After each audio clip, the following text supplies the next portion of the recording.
So I was just getting ready to block my shawl when I realized that I can make a video out of this and show you how I personally will block a small shawl with a picot edging. And if you don't know what a picot edging looks like, it looks like this. So it's got, usually it'll have eyelets, but not always. And then the bind off will have you cast on 2 or 3 stitches and then bind off 1 or 2 more past whatever you cast on. So it gives you this type of edge. And so I'm just going to quick go through the soak and all that stuff, because I'm going to assume that at least some of you know what blocking looks like, but I'm going to just kind of be quick and dirty about how I wet block my shawls, and then I'll show you how I personally pin my shawls, because I don't have a lot of the fancy tools that are out there, because I like to use what I have and what is given to me freely, or when people are trying to get rid of stuff. So I don't just go out there and buy stuff. I use what I have. So I'm going to switch around the camera, and then we'll kind of go through the quick and dirty of how I soak this and how I get rid of the excess water, and then we'll go into blocking.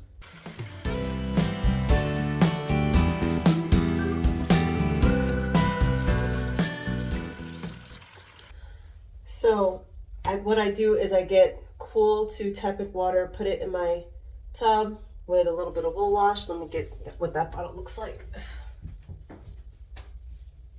In case you're not familiar with wool wash, this particular one is Euclid. What the hell is that? It's lint. Okay.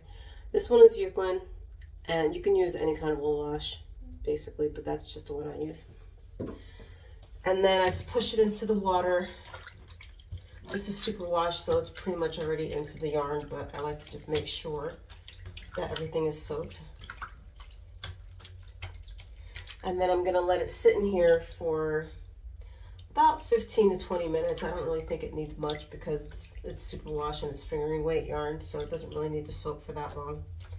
And this is no rinse wool wash, so basically once I drain the water out, I just squeeze the water and then squeeze the water out of the item, and then that's it. So I'll be back in 15-20 minutes.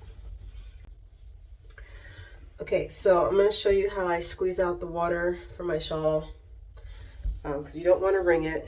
What I do is I get it to the side of the tub. You can do this in the sink too. And I just gather it together and I squeeze and press. Squeeze and press. And then if it's small enough, you can squeeze and press that way. And that'll get out about as much water as your hands can get before you throw it in the towel. And I'll show you how to do that too. Okay, this is ready for the towel.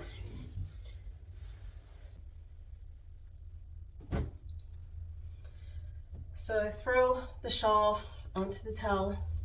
Just kind of, you don't have to be perfect about it, but lay it kind of flat, because you're gonna roll this up in the towel and you don't wanna have it too twisted on itself. So I do that.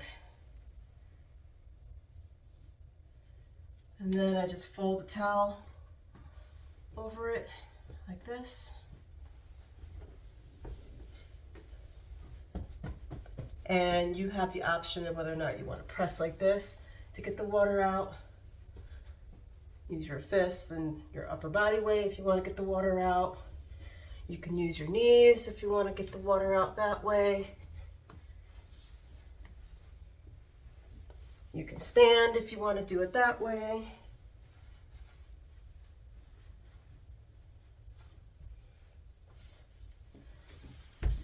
And then just unroll it.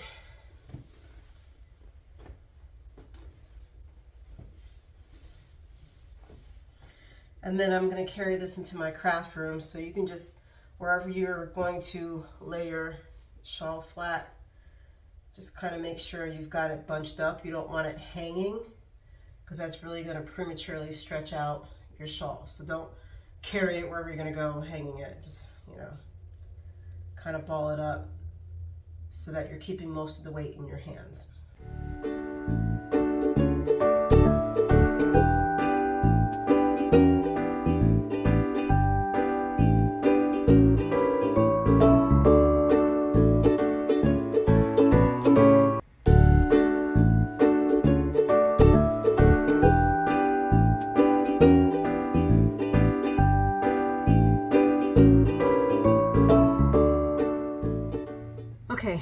not going to be able to see me, but you don't need to see me. You need to see the shawl, right?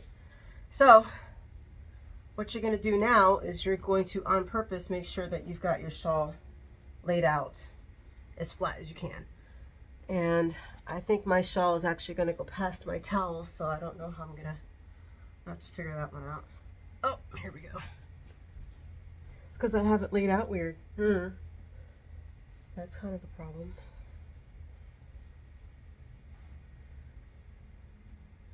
I'm going to speed this up just a little bit, and then we'll get to the important parts.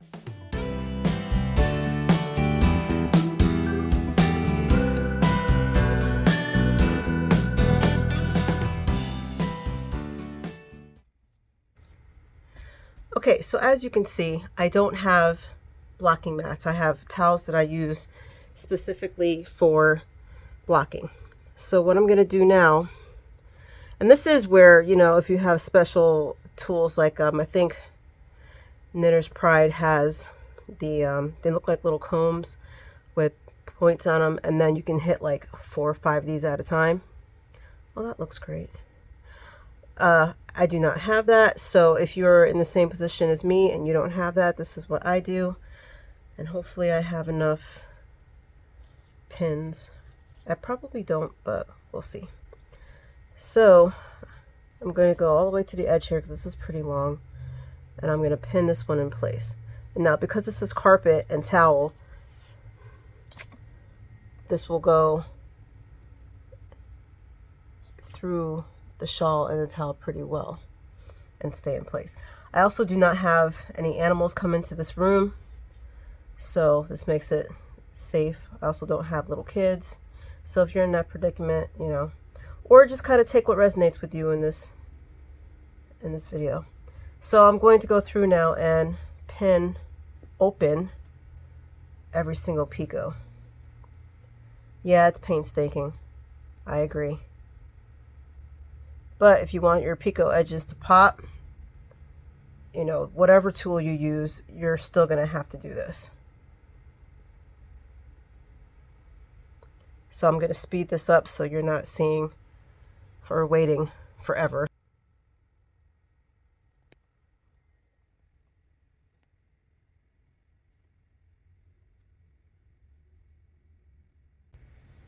Every so often, when you get a few inches in, you want to put a pin over here too. I do have a lace part here, so I want to open that up as well. And this will keep this from pulling this part of the shawl, plus it'll help open up the lace.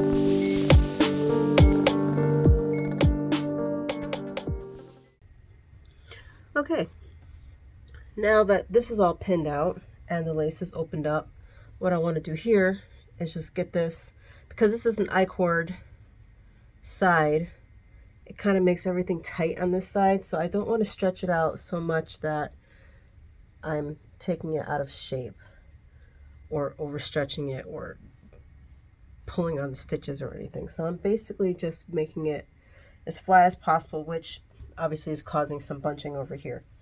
So what I'm gonna do is be a little bit gentle about where this shawl naturally wants to go, and then I'm gonna pin this out. Because this is mostly garter, I don't want to stretch it too much because I want the squishiness of the garter, but I do want this to go as flat as possible when trying to block it.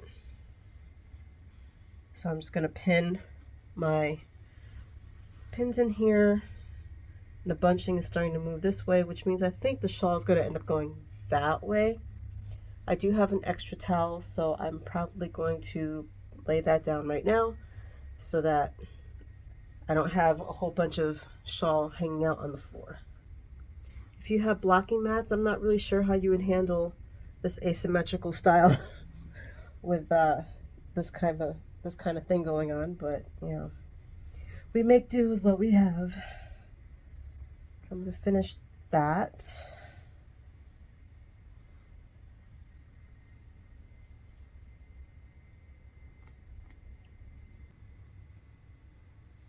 Yeah, it started to go that way. That's fine. I don't really have to pin it too much over here. I'm more focused on the picot. So I'm going to do a close-up of the picot stitches, and then I'll take it out tomorrow, and because it should definitely be dry by tomorrow. It's already starting to dry, and then I'll take a picture.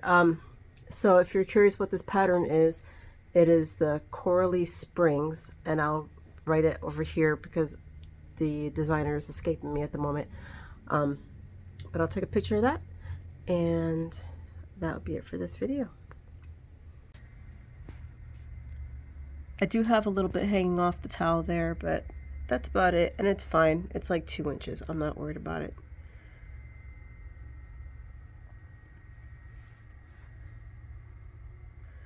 So all of that, it's very painstaking.